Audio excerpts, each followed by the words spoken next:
Think about the last time you watched a ball arrive perfectly onto a player's boot. The way it drops from the air exactly where expected, bounces cleanly off the turf, sits just right for the shot. It looks effortless, the ball does what a ball is supposed to do. But that ball started as a flat sheet of synthetic leather on a factory floor. Before anyone kicked it, it was a pile of cut panels, a rubber bladder, a spool of thread, and a printing machine. Turning those flat pieces into something round enough, strong enough, and balanced enough to perform under a professional strike is a manufacturing problem that took over a century to solve. How do flat materials become a ball that is genuinely, reliably, measurably round? And why does getting there require so much more precision than most people ever think about? Let's get into it right here on Small Things.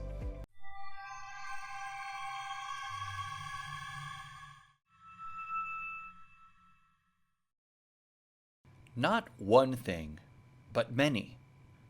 A soccer ball is not a single object. It's a system of layers, each one doing a specific job, and the roundness of the finished ball depends on all of them working together under pressure.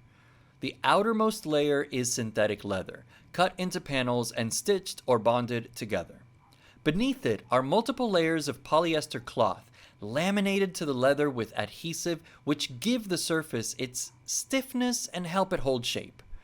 Inside of all of that is the bladder, a rubber chamber that holds the air and gives the ball its bounce. None of those layers is round on its own. What turns them into a sphere is the interaction of geometry, tension, and pressure. And getting that interaction right is the central engineering challenge of the whole process.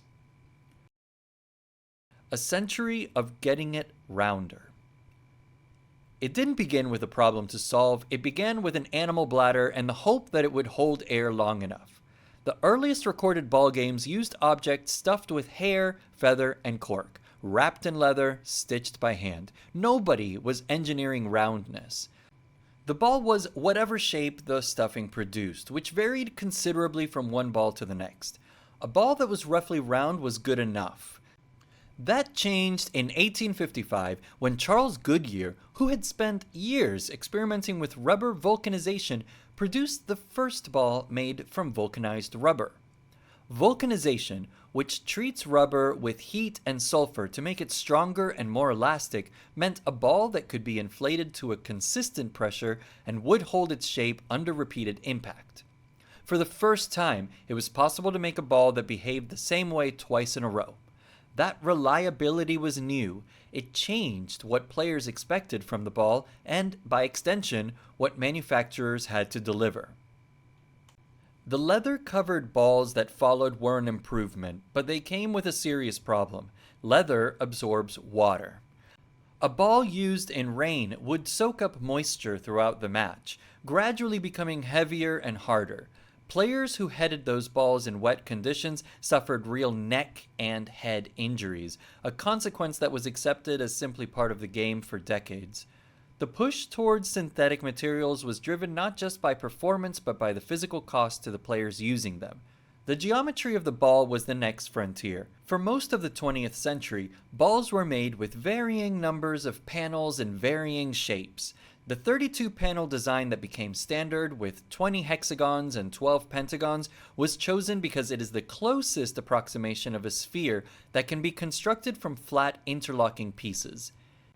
It's based on a truncated icosahedron, a mathematical solid that distributes surface area as evenly as possible across a curved form.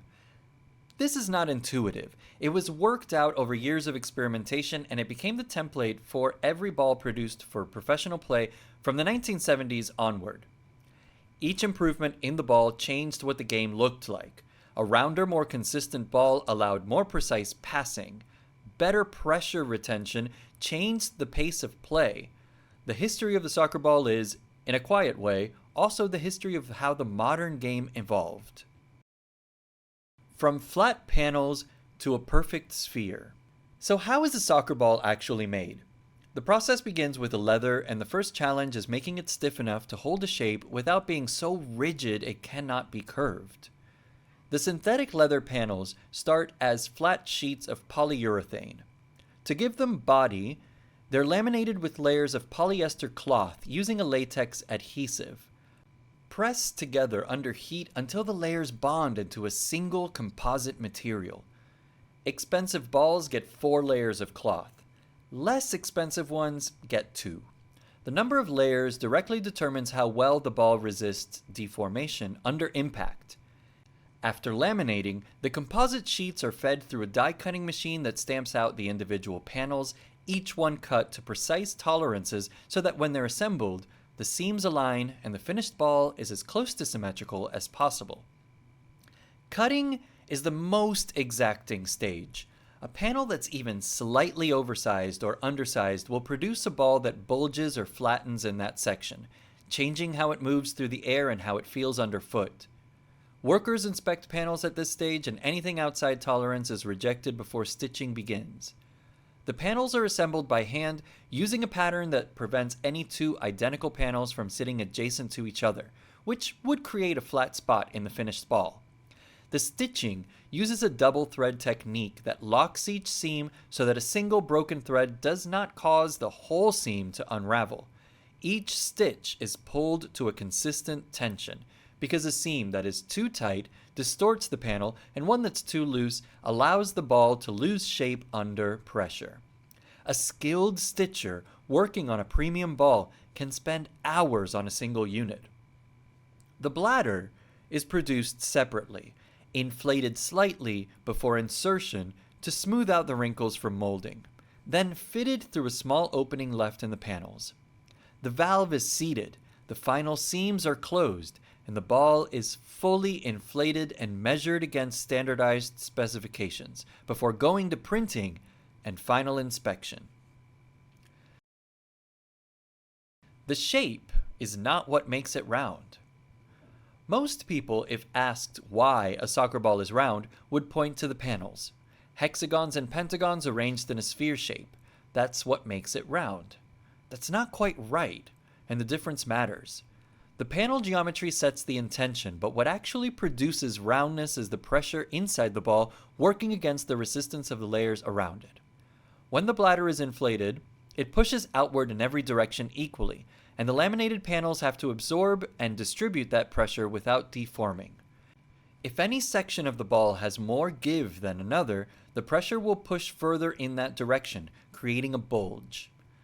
The ball will look round and behave as if it's not. That's why the number of cloth layers matters as much as the panel shape. It's why cutting precision matters. It's why stitch tension matters. Each of those variables affects how evenly the inflated bladder's pressure is distributed across the surface. A ball can have perfectly shaped panels and still bounce unpredictably if the lamination is uneven or the stitching is inconsistent in any section. Professional match balls are tested by firing them from a machine over 2,000 times in rapid succession, then measured for circumference, weight, and shape consistency. A ball that passes all 3 tests has demonstrated that its layers are interacting correctly under repeated, high-impact loading. A ball that fails at any point is discarded. The roundness of the ball that reaches a professional pitch is not assumed, it's verified. When the stakes get higher. Today you'll find 2 fundamentally different approaches to assembling the outer surface of a soccer ball, and the difference between them shapes everything from price to performance. Hand-stitched balls, which still make up the majority of production globally, are assembled the traditional way, with panels cut, laminated, and sewn together by skilled workers, primarily in Pakistan, which produces over 70% of the world's soccer balls. The stitching process is slow and labor-intensive, and a single ball can take several hours from first cut to final inspection. But it produces a seam that is mechanically strong and has a specific surface texture that many players, particularly at the professional level, say they can feel and prefer.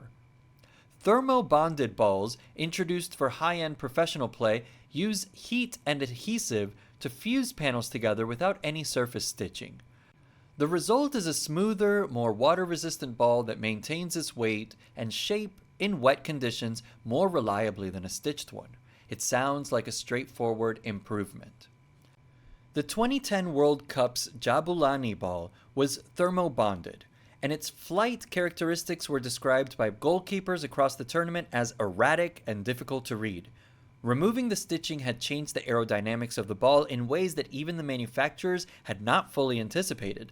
A change made to improve the ball created a different kind of uncertainty, one that goalkeepers at the World Cup became very familiar with very quickly. The physics of what happens to a smooth sphere moving through the air at speed turned out to be more complicated than the surface looked. Every kick quietly engineered. So, how is a soccer ball made? Flat panels of synthetic leather, laminated in layers, cut to precise tolerances, stitched by hand or bonded under heat, wrapped around a rubber bladder that holds air under pressure, then tested against a machine that kicks it thousands of times before it's approved. Think about that ball arriving on a player's boot again.